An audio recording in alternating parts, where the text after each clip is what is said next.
There are some places at certain times that feel untethered from the world. A quiet beach at dawn where the only sounds are the gentle lapping of waves and the cry of a distant gull.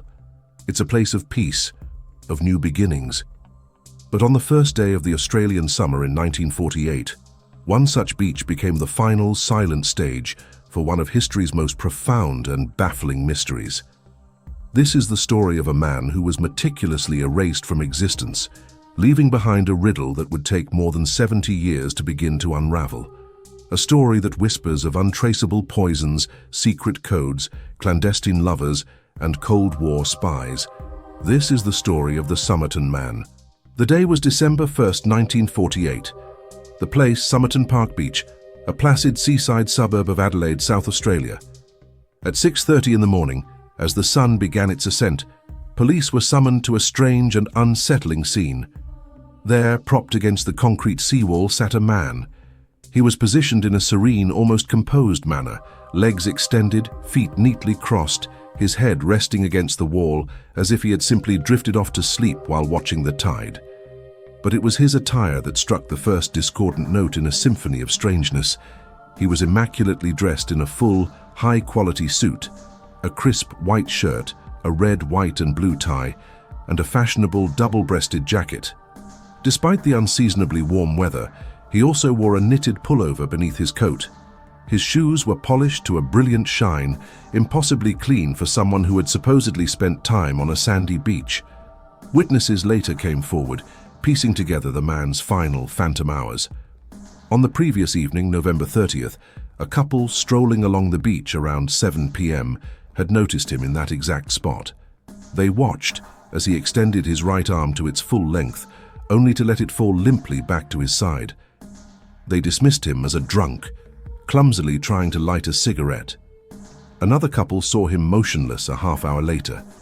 Resting on the collar of his jacket was a half-smoked cigarette, seemingly having fallen from his lips as he took his last breath. When police arrived, the initial inspection only deepened the sense of unreality. There were no signs of a struggle, no marks of violence, but a search of his pockets revealed a void where a life should have been. There was no wallet, no money, no keys, and not a single piece of identification. Then came the most chilling discovery of all. Every single tag and maker's label on his clothing had been painstakingly and deliberately snipped away. This wasn't just an unknown man. This was a man who had been systematically erased. The scene itself was a contradiction. The man's pristine shoes suggested he hadn't walked across the sand to his final resting place. Later, forensic analysis would reveal another inconsistency. The pooling of blood in his body, known as lividity, was concentrated on the back of his head, indicating that he had died lying flat on his back for a considerable time. Yet he was found propped upright. This discrepancy, combined with a later witness report of seeing one man carrying another on his shoulder that night, points to a disturbing conclusion. The beach was not the scene of the crime. It was a tableau, a carefully staged final act. The man likely died elsewhere, and his body was carried to the seawall and posed, a silent message left for the world to find. The man's body was taken to the Royal Adelaide Hospital, where the mystery of his identity was matched only by the mystery of his death. The autopsy painted a picture of a man of profound contradictions. He was in his early 40s, 5 feet 11 inches tall, and in peak physical condition. His hands were soft and manicured, showing no signs of manual labor, yet his calf muscles were high and exceptionally well developed, like those of a professional athlete or a ballet dancer. His toes were oddly wedge-shaped, as if he had spent a lifetime wearing pointed high-heeled boots. Pathologist Dr. John Dwyer was certain the death was not from natural causes. The man's spleen was a staggering 3 times its normal size, and his stomach, liver, and kidneys were deeply congested with blood, all classic hallmarks of poisoning. But when samples were sent for toxicological analysis, the results came back empty. There was no trace of any known poison.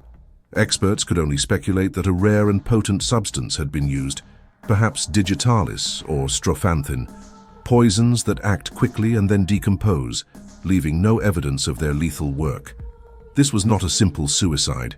This was the work of a sophisticated killer. With no identity and no cause of death, police cast a wider net.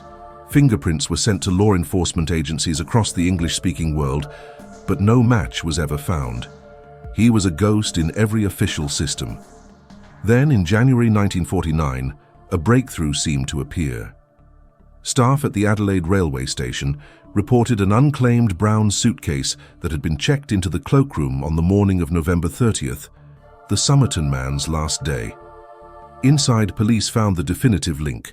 Along with more clothing with the labels cut out, they discovered a spool of an unusual orange waxed thread, a brand not available in Australia. It was an exact match to the thread used to neatly repair a pocket on the dead man's trousers.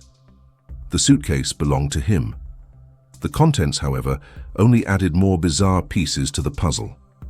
They found a stenciling brush, a table knife whittled down into a sharp instrument, and a pair of scissors with their points sharpened.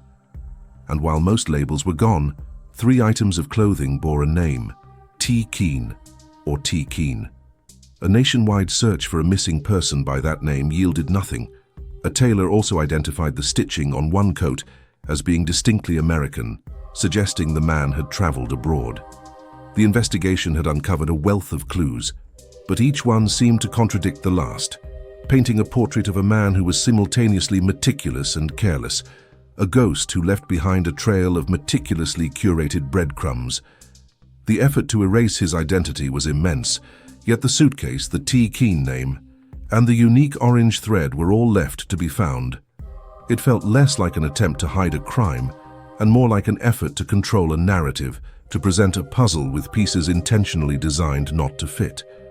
For months, the case languished, a collection of dead ends and contradictions. Then, in April 1949, during a re-examination of the man's clothing, pathologist John Cleland felt something unusual. Sewn deep into the waistband of the trousers was a tiny, hidden fob pocket, easily missed in the initial searches. Inside, rolled tightly, was a small scrap of paper. On it were printed 2 words in an elegant, distinctive font: Tamam Shud. Police were baffled, but library experts quickly identified the phrase. It was Persian, meaning "it is ended" or "it is finished." It is the final phrase from the Rubaiyat of Omar Khayyam, a famous collection of 12th century poems about living life to the fullest and facing the end without regret. The discovery transformed the case from a bizarre death to something literary, something symbolic. A public appeal was launched to find the specific copy of the book from which the scrap had been torn. The response came months later, in July 1949, from a local man who wished to remain anonymous, another secret in a case full of them. He told police that on the night of November 30th, the day the Somerton Man was last seen, he had found a very rare edition of the Rubaiyat tossed into the back of his unlocked car, which had been parked near the beach. When police examined the book, they found its last page had been torn out. The tear pattern was a perfect match to the scrap of paper from the dead man's pocket. This was the book, and on its inside back cover, police found the case's most enduring and cryptic clue. Faintly indented into the paper were several lines of writing. There was a local unlisted telephone number, and below it 5 lines of jumbled capital letters, an apparent secret code. The message was sent to Australia's top naval intelligence codebreakers, men who spent their days deciphering the secret communications of foreign powers. They returned with a verdict that only deepened the mystery. It was not a known cipher. It was, for all intents and purposes, unbreakable. The case had now spiraled into a realm of international intrigue. The use of a popular book for clandestine communication was a classic espionage tradecraft technique. It is finished. Was this a signal of a mission accomplished? A mission failed or a warning? The book, the phrase, and the code were not just clues. They were components of a signaling system, a message whose true meaning was intended for an audience of only one. The one concrete lead police had was the phone number from the back of the book. It was unlisted, but they traced it to a woman named Jessica Ellen Thompson, a former nurse who lived less than a kilometer from Somerton Beach. They had found their first and only human connection. When detectives approached her, she was guarded and evasive. She denied knowing the dead man and claimed to have no idea why her phone number would be in his possession. The police then took her to see a plaster cast that had been made of the man's head and shoulders. Her reaction was not one of simple confusion, it was one of shock. According to the detective who was present, upon seeing the cast, she was completely taken aback, to the point of giving the appearance that she was about to faint. She averted her eyes, refused to look at it again, and appeared visibly distressed. Despite this extreme reaction, she maintained her denial. And then, she made a request that would alter the course of the investigation for decades. She asked the police to keep her name out of all official records. In a move that remains baffling to this day, they agreed. She would be known to the public only by the pseudonym Jestin.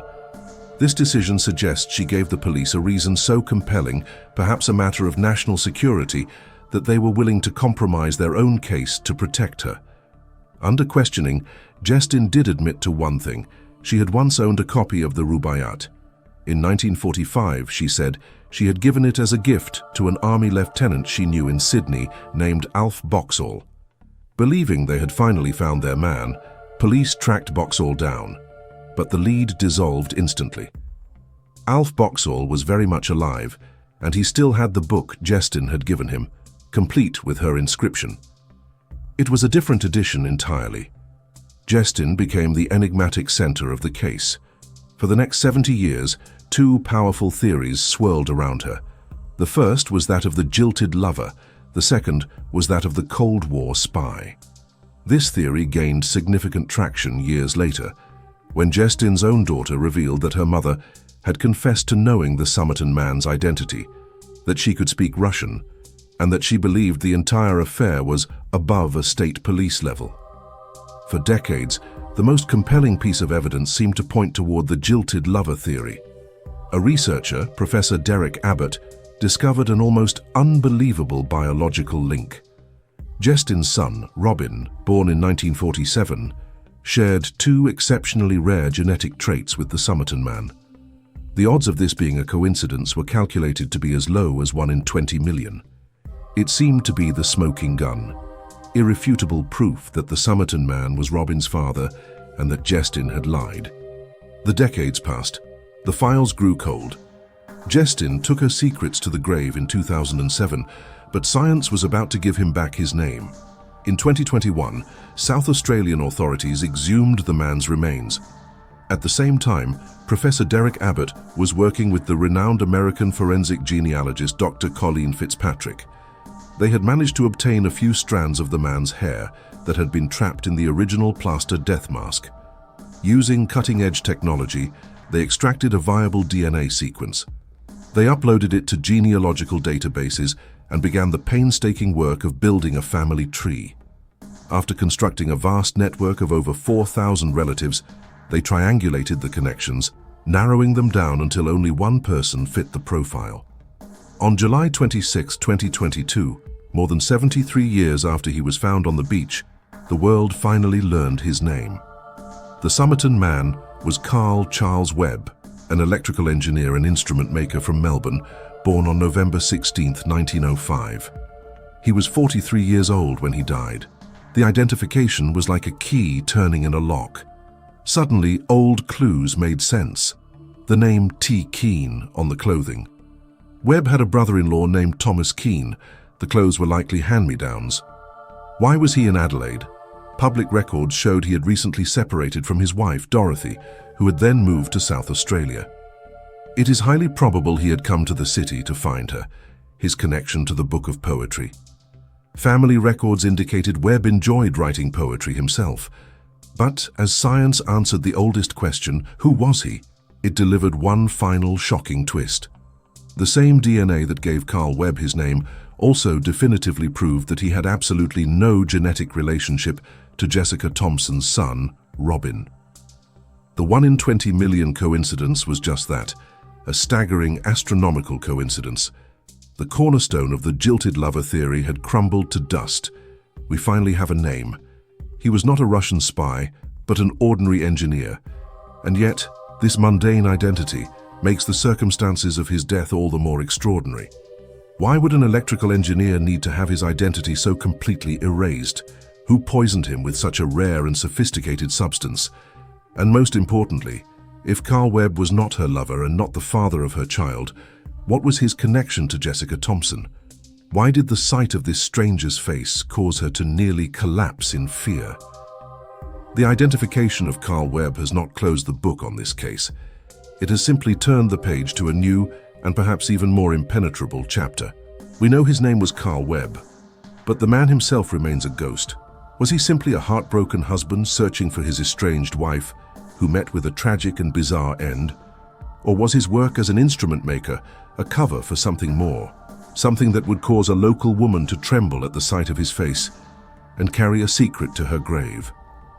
The science has given us a name, but it cannot give us the story. It cannot explain the poison, the code, or the fear in Jessica Thompson's eyes. The silence of Somerton Beach has been broken, but the mystery is far from over. What do you think happened in those final hours on Somerton Beach? Was it a tragic end to a personal story, or a quiet, final move in a much larger, darker game? Let us know your theories in the comments below. What piece of this puzzle haunts you the most? If you find yourself drawn to the shadows where history and mystery meet, make sure you subscribe to The Dark Silent and ring the notification bell. There are always more secrets waiting to be unearthed.